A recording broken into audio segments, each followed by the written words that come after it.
O que esperar do Fluminense em 2025? O Fluminense vai disputar os títulos para ganhar ou vai ser mais um ano de meras participações? A gente fala sobre isso logo depois da vinheta.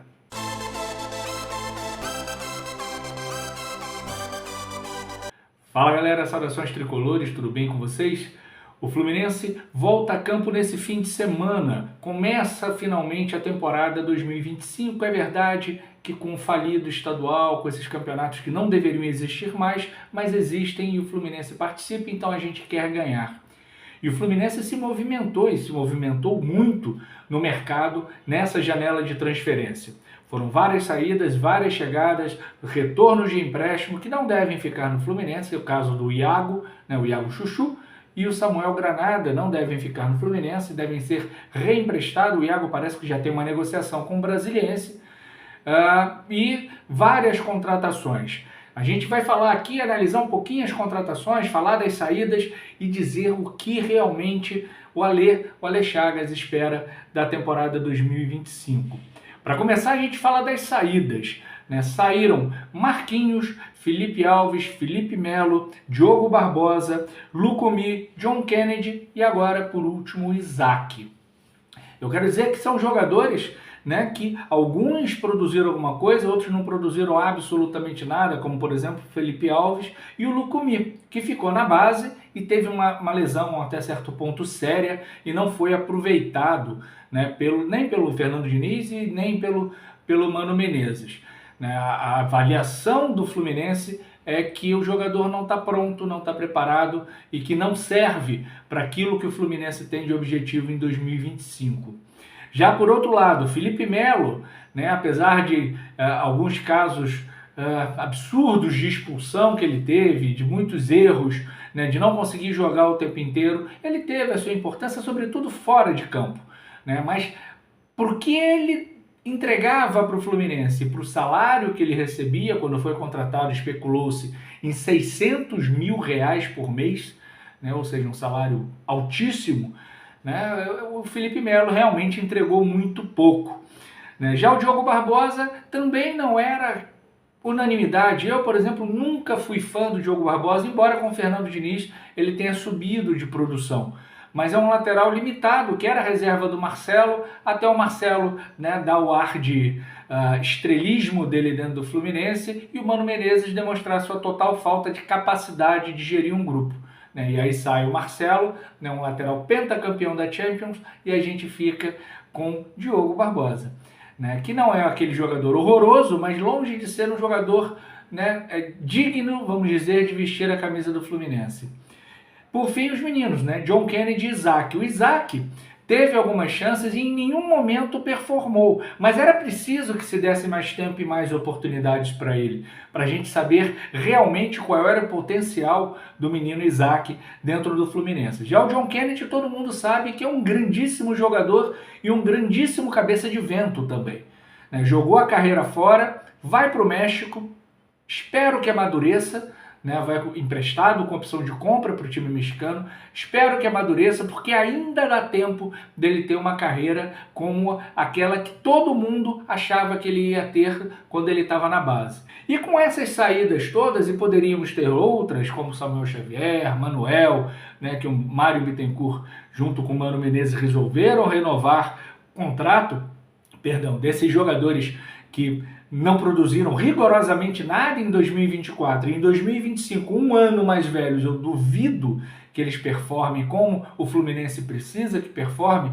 O Fluminense foi ao mercado e trouxe, por exemplo, o artilheiro do Goiás na Série B, o Paulo Baia.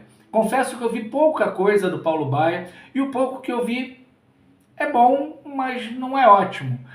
Não é para ser titular no lugar do Arias, obviamente, não é para ser titular no lugar do Serna, não é para ser titular no lugar do Keno, é para ser um reserva, é para compor o elenco, entrar eventualmente em caso de necessidade, em caso de suspensão, em caso de lesão do titular, mas é um jogador que compõe o elenco, ok, não temos nada muito contra. O Hércules eu também não vi muita coisa, o que eu vi eu gostei. Não é nenhum craque, nenhum extra classe, sabe? Não é o cara que vai entrar e a torcida vai falar, nossa, que craque, que gênio. Não. Mas é um jogador muito voluntarioso, é um jogador que sabe o que fazer com a bola, não é a exuberância técnica, mas ele sabe o que fazer, ele sabe onde ele tem que se colocar, é um jogador rápido, é um jogador que chega na frente, então eu acho que essa sim foi uma boa contratação, talvez até para ser titular. Né? E aí os treinamentos, né, e a vontade do Mano Menezes é que vão definir a titularidade ou não do Hércules, que tem ali o Martinelli, tem o Bernal ali na disputa por posição. O próprio Lima, né, que foi muito utilizado como segundo homem pelo Mano na reta final do ano passado. Então esses jogadores vão estar ali brigando pela titularidade na volância, primeira e segunda volância. Trouxe também de volta o Pitaluga. O goleiro Pitaluga, campeão com o Sub-17, aquele time histórico que tinha João Pedro, que tinha Marcos Paulo, que tinha Luiz Henrique. Né? O Pitaluga não deveria nem ter saído, e muito menos pelo valor que o Mário Bittencourt adora vender jogador da base, $1 milhão ou €1 milhão. Né? Sempre $1 milhão. É o Pitaluga, é o Kaique Almeida, é o Arthur, foi um pouquinho mais, mas é o Agner com a opção de compra no valor de €1 milhão. Então o Mário Bittencourt adora, né, queimar a molecada da base por esse valor irrisório. E o Pitaluga era, sim, um grandíssimo goleiro no Sub-17. A gente não sabe, de lá para cá, o quanto o Pitaluga evoluiu, né, treinando e vestindo lá a camisa do Liverpool. Mas agora ele está com 22 anos, ainda é muito jovem. O amadurecimento do goleiro ele se dá muito mais tarde. Né? Então, aprender com o Fábio pode ser para o Pitaluga e para o Fluminense um apontamento para o futuro de que nós vamos ter goleiro por pelo menos mais de 10 anos. Eu confio no Pitaluga, gostei do retorno dele, gostei que ele retorne, o Liverpool fica com 40%, mas espero que o Fluminense não se desfaça dele de novo no futuro, para que nós tenhamos um goleiro durante muito tempo vestindo a camisa número 1 do Flusão. O Fluminense também trouxe o Freitas, zagueiro, né, argentino, que atuava no Peru, né, um jogador que talvez nem o scout do Fluminense tenha visto muito jogar, a não ser em competições sul-americanas. Mas as informações que chegam é de que é sim um bom zagueiro. E aí o Fluminense passa a contar com Thiago Silva, Thiago Santos, a não ser que o Mano Menezes resolva reverter, né, o Thiago Santos para a volância, o que seria um erro absurdo. Mas a princípio, Thiago Silva, Thiago Santos, tem o Freitas, tem o Inácio, né, que foi um tremendo azar, jogou bem as partidas que jogou, jogava bem quando se lesionou e teve que fazer uma cirurgia no menisco do joelho. Então, temos esses 4 zagueiros e ainda tem o Manuel lá, que renovaram o contrato dele e eu sinceramente não sei o porquê. Então, o Freitas ele é um bom jogador para compor o elenco. Além do Freitas, contratamos o Joaquim Lavega, num chapéu em cima do Vasco. Eu tenho até medo de dar chapéu em cima do Vasco, porque os últimos foram decepcionantes, né? Um foi Ronaldinho Gaúcho, que a gente já sabia que ia ser uma merda, né? Era muito melhor que ele tivesse ido para o Vasco do que ter vindo para o Fluminense. E o outro foi o Lelê, né? Que o Vasco foi lá, o Fluminense deu chapéu e o Lelê não performou até hoje, não disse ao que veio, obviamente teve a contusão e tem toda essa questão, mas até hoje não disse ao que veio, né, num chapéu do Vasco. E o Lavega é sim um bom jogador, né, um jogador do meio para frente, que faz a função de meio, mas faz a função de segundo atacante também, né, tem um bom passe, é um jogador com uma boa visão de jogo, né, um jogador que vai precisar, assim como Freitas, assim como Fuentes, né, vai precisar se adaptar, assim como foi com Arias, vai precisar se adaptar, né, ao futebol brasileiro, mas é jovem, né, e tem tudo para se adaptando, fazer uma grande jornada com a camisa do Fluminense, porque talento o Lavega tem. Agora, vamos ver se ele vai conseguir empregar esse talento dentro do esquema de jogo do Mano Menezes, ou da falta de esquema de jogo do Mano Menezes, né, e para o Fluminense é isso que a gente espera. Por fim, o Fluminense trouxe o lateral esquerdo René. E aí é uma grande controvérsia, né? Porque ao mesmo tempo que a torcida do Fluminense fala, putz, René, cara, não é possível que tenhamos contratado o René. Né? Ao mesmo tempo disso, a gente percebe que saiu o Diogo Barbosa com 32 anos e vem o René com 32 anos. Então, se não houve o rejuvenescimento, que disseram que teríamos, ao menos não houve o envelhecimento do elenco, né? Como muitas vezes acontece quando o Mário Bittencourt está envolvido com contratações. E o René, gente, Ele não é um lateral, ele não é o Marcelo, ele não é o Branco, ele não é o, sei lá, o Júnior, ele não é um lateral esquerdo espetacular, um Felipe da vida, mas ele é um jogador mediano, um jogador bom para compor elenco. Acho que vai ser reserva do Fuentes, porque o Fuentes é muito mais jogador que o René. Mas acho também que quando ele entrar, ele não vai comprometer, porque por mais que se fale mal do René, ele compromete pouco. Ele cria muito pouco também, mas ele compromete pouco. É um jogador que, para o esquema do Mano Menezes, né, serve muitíssimo bem. E por último, mas não menos importante, o Canóbio. Muitas pessoas falaram, o Canóbio, mas pô, rebaixado pelo Atlético Paranaense. Bom, em primeiro lugar, não foi culpa do Canóbio. Canóbio é aquele tipo de jogador que não para de correr enquanto ele tem sangue nas veias. Né? Às vezes ele não aguenta os 90 minutos porque ele corre o tempo inteiro, ele recompõe, ele ataca, ele vai no fundo, ele deriva para o meio, ele tenta a tabela com o centroavante, né? Ele tenta muito, ele cria muito, ele tem problemas na conclusão. Né? A conclusão do Canóbio realmente, né? E se não melhorou até os 26 anos, dificilmente vai melhorar daqui para frente. Mas para ser um segundo homem de ataque, jogar aberto, né, pelo lado, e aí a gente vai ter ele, vai ter o Serna, porque apesar de dizer, ele joga pela direita, ele joga pela esquerda também.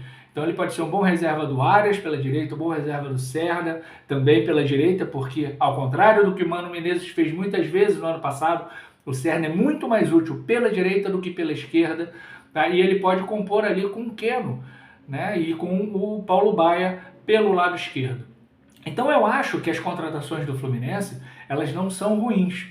Elas não são aquelas que a torcida acabou se acostumando, né? Trazendo o Marcelo, trazendo o Thiago Silva, né? Contratações bombásticas que colocaram o Fluminense no holofote mundial, mas também eram os meninos de Xerém que estavam no exterior, né? Há muito tempo retornando para casa e, obviamente, eles tinham que retornar para o Fluminense para encerrar suas carreiras. Não sei se o Marcelo já encerrou, mas o Thiago Silva ainda vai jogar esse ano, pelo menos. Não são contratações desse nível, dessa importância, dessa magnitude, mas são contratações que podem, na composição do elenco, serem muito importantes. No saldo entre saídas e chegadas, o lucro é bastante grande. Tá? Entre as saídas e as chegadas, o Fluminense está num lucro bastante grande. É suficiente para ganhar títulos? Não sabemos. É suficiente para se classificar pelo menos para as oitavas de final do Super Mundial de Clubes? Acho que sim. Acho que o Fluminense tem um grande adversário na fase de grupos do Mundial, que é o Borussia Dortmund, que quando eu parei para gravar esse vídeo, estava tomando um pau em casa do Leverkusen por 3-1 no primeiro tempo. Mas os outros dois times, o time da África do Sul e o Ulsan, são times que o Fluminense tem totais condições de vencer e vencer bem. Resta saber que Fluminense será esse, com esses jogadores e com os que ficaram do ano passado, que o Mano Menezes vai botar em campo. Vai ser o time covarde que foi contra o Atlético Mineiro ou vai ser o time que jogou bola contra o Palmeiras lá no Allianz Parque? Apesar da apatia do Palmeiras, o Fluminense fez uma boa partida. Isso a gente precisa ver. Para o Campeonato Brasileiro, não é um time para ser campeão a princípio, porque às vezes o time não é para ser campeão, encaixa e ganha e vai lá e é campeão. Né? Então, a princípio, não é. Para o Campeonato Carioca, dá para brigar, sim, pelo Campeonato Carioca, mas quem se importa com o Campeonato Carioca? Né? Por mim, deixava a molecada jogando até o final. A Copa do Brasil é um torneio que não dá para se prever. Né? E como o Fluminense não está na Libertadores, ele vai começar antes. Então, isso pode ser, inclusive, bom, né, para ganhar ritmo de jogo e entrosamento dos jogadores. Mas a Copa do Brasil sempre é possível para um campeonato que já teve Criciúma, Juventude, Santo André, Paulista como campeões, né? Mas não teve o Botafogo. Né? O elenco ele é suficiente sim para ganhar tanto a Copa do Brasil quanto a Sul-Americana. Basta ver qual vai ser a qualidade do trabalho do senhor Mano Menezes, né? Que tipo de Fluminense é esse que vai entrar em campo com esses reforços que, repito, compõem muito bem o elenco, alguns chegam com possibilidade de serem titulares, e eu acho que o Fluminense tem condições de fazer uma temporada em 2025 bem melhor que a de 2024. É isso, a esperar domingo ainda com as reservas, com a galera que se representou no primeiro grupo, para o primeiro jogo do ano contra o Sampaio Corrêa às 19 horas de um domingo. Grande horário, obrigado Ferdi por mais essa sacaneada. Um grande beijo, menos para Ferdi, grande abraço, tchau, tchau.